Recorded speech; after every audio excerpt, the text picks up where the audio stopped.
സുഹൃത്ത് സാറാണ്. നമ്മൾ ഇന്ന് 10ാം ക്ലാസ്സുകാർക്ക് വേണ്ടി അടിപൊളി ക്വസ്റ്റൻ ആണ്. വളരെ വളരെ ഇമ്പോർട്ടന്റ് ആയിട്ടുള്ള ടെക്സ്റ്റ് ബുക്കിൽ ഇല്ലാത്ത ക്വസ്റ്റൻ, ഈ എക്സാമിന് വരുന്ന ക്വസ്റ്റൻ. ഇങ്ങനെയൊക്കെ ഉള്ളത് പഠിച്ചോണം. നമ്മൾ ഇതൊന്നും കൂടുതൽ പരിചയം ഇല്ലാത്തതിന്റെ പേര് ചെയ്യത്തില്ല. കാരണം ഇത് ടെക്സ്റ്റ് ബുക്കിൽ ഇല്ലല്ലോ, ഞാൻ പഠിച്ചിട്ടില്ല, അതുകൊണ്ട് എങ്ങനെ ചെയ്യും എന്നുള്ള പ്രശ്നമുണ്ട്. നിങ്ങൾ ഇങ്ങനെയുള്ള ക്വസ്റ്റൻസുകൾ കിട്ടുമ്പോൾ ചിലപ്പോൾ നമ്മളിപ്പോൾ കാണുന്നുണ്ടല്ലോ, അങ്ങ് പഠിച്ചേക്കണം. കാരണം ഇതേപോലത്തെ ക്വസ്റ്റൻ ഉറപ്പായിട്ടും വരും. ഇത് തന്നെ വന്നില്ലെങ്കിലും ഇതേപോലത്തെ ക്വസ്റ്റൻ വരും. ഓക്കെ, നല്ലൊരു ക്വസ്റ്റൻ ആണ്. എല്ലാവരും നന്നായിട്ടൊന്ന് ശ്രദ്ധിക്കണം കേട്ടോ. നല്ലതായിട്ട് പഠിക്കണം. ഒരു ബുക്ക് എടുത്ത് വെച്ച് അങ്ങ് ചെയ്തേക്കണം. പക്ഷേ ഒരു കാര്യം ചെയ്യേണ്ടത്, നിങ്ങളിത് പഠിച്ചിട്ട് നോക്കാതെ വേണം എഴുതാൻ. അല്ലാതെ ചുമ്മാ നോക്കി എഴുതുകൊണ്ട് വലിയ പ്രയോജനമില്ല. പിന്നെ നമ്മുടെ ആർക്കെങ്കിലും നമ്മുടെ ഓൺലൈൻ ക്ലാസ് വേണമെങ്കിൽ ജോയിൻ ചെയ്യാം. താഴെ തന്നുള്ള നമ്പറിൽ നിങ്ങൾക്ക് കോൺടാക്ട് ചെയ്യാം കേട്ടല്ലോ. നന്നായിട്ടുള്ള ക്ലാസ് കിട്ടും, നോട്ട്സ് കിട്ടും, എല്ലാ കാര്യങ്ങളും നമ്മുടെ പബ്ലിക് എക്സാമിന് ഫുൾ മാർക്ക് കിട്ടുന്ന രീതിയിലുള്ള എല്ലാ കാര്യങ്ങളും കിട്ടും. അപ്പൊ നമുക്ക് സ്റ്റാർട്ട് ചെയ്യാം. ക്വസ്റ്റ്യൻ നോക്കിക്കേ. The centre of A circle is 30. Okay, അത് കുഴപ്പമില്ല, നമുക്ക് മനസ്സിലായി. And radius is 5 unit. ഈ സർക്കിളിന്റെ റേഡിയസ് 5 യൂണിറ്റ് ആണ്.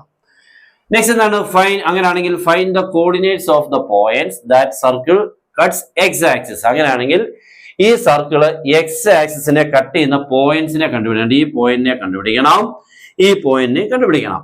Next fine the coordinates of the point P. ഈ പോയിന്റ് കണ്ടുപിടിക്കണം. ഇത്രയും കാര്യങ്ങളാണ് കണ്ടുപിടിക്കേണ്ടത്.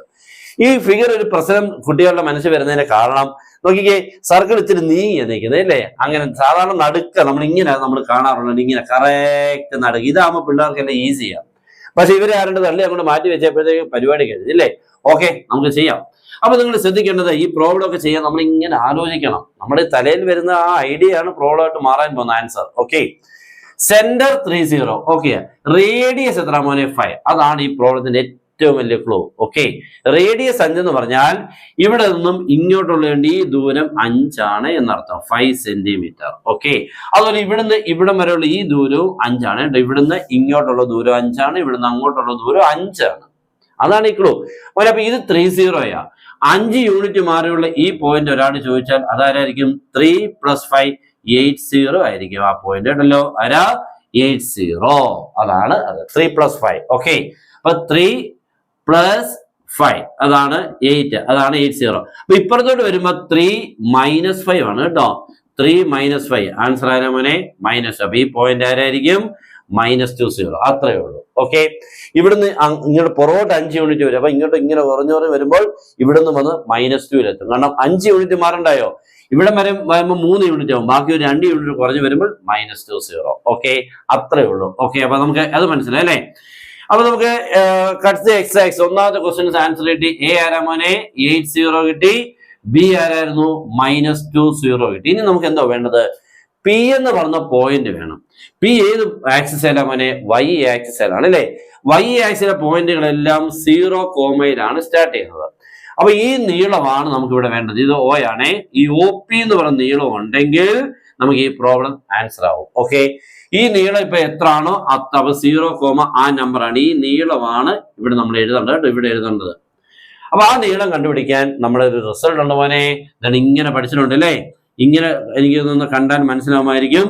ഇതാ നമ്മൾ പഠിച്ചത്. ഇത് A, ഇത് B, ഇത് C ആണെങ്കിൽ PA × PB = PC². ഓർമ്മയുണ്ടല്ലോ ആ റിസൾട്ടാ. പക്ഷെ ഇവിടെ P അല്ല, ഇവിടെ O ആണ് കേട്ടോ. അപ്പൊ നിങ്ങൾ ഇവിടെ നോക്കേണ്ടത് ഇത്രയേ ഉള്ളൂ മോനെ. ഇവിടെ OA. ഓക്കെ, OA × OB = ആരാ മോനെ? OP². Okay, OA × OB = OC². അപ്പൊ ഇനി നമുക്ക് ഈ OA എത്ര നോക്കണം. ഈ നീളം എത്ര നോക്കിക്കഴിഞ്ഞാൽ നോക്കിയ മോനെ, ഇതായിരുന്നു നമ്മുടെ സെന്റർ. ഇത് 5 ആയിരുന്നേ. അപ്പൊ ഇത് 3 ഉണ്ടല്ലോ. ഇത് 30 ആയതുകൊണ്ട് ഇത് 3. അപ്പൊ ഇവിടം തൊട്ട് ഇവിടം വരെ എത്രന്ന് ചോദിച്ചാൽ 3 + 5 ടോട്ടൽ ഇത് എത്ര മോനെ? 8 യൂണിറ്റ് ടോട്ടൽ. ഇനി ഇതിപ്പോ ടോട്ടൽ നമുക്കറിയാം ഡയമീറ്റർ 10 അല്ലേ മോനെ? കാരണം എന്തുകൊണ്ടാ? റേഡിയസ് 5 ആയതുകൊണ്ട് ഇതിന്റെ ഡയമീറ്റർ എത്ര മോനെ? 10. ഇതിന്റെ റേഡിയസ് എത്രയായിരുന്നു? 5 ആണ്. റേഡിയസ് 5 ആണ്.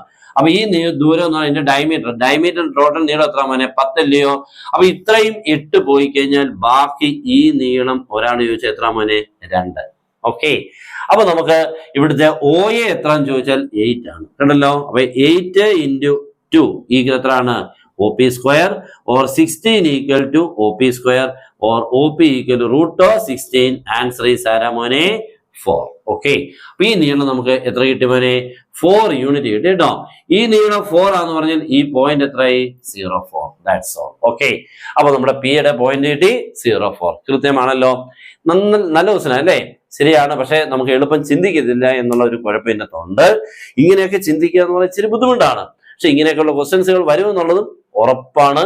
പഠിച്ചോണം. ഓക്കെ, ഇത് നിങ്ങൾക്ക് മനസ്സിലായെങ്കിൽ മക്കളെ ഒരാൾ പോലും ഒന്ന് മടി വിചാരിക്കല്ല, ഒരാളിലോട്ടൊന്ന് ഷെയർ ചെയ്യാൻ, പിന്നെ ലൈക്ക് ഒക്കെ ചെയ്യാൻ പറ്റുന്നെങ്കിൽ ലൈക്ക് ചെയ്യുക. കമന്റ് ബോക്സിലൊക്കെ നിങ്ങൾക്ക് എന്തെങ്കിലും ക്വസ്റ്റൻ ഉണ്ടെങ്കിൽ ഉറപ്പായിട്ട് നിങ്ങൾക്ക് പോസ്റ്റ് ചെയ്യാം. ഓക്കെ, അപ്പോൾ മാക്സിമം നമ്മുടെ ക്ലാസ്സുകൾ കാണുക. എല്ലാവരും നന്നായിട്ട് ബുക്കിൽ എഴുതി പഠിക്കുക.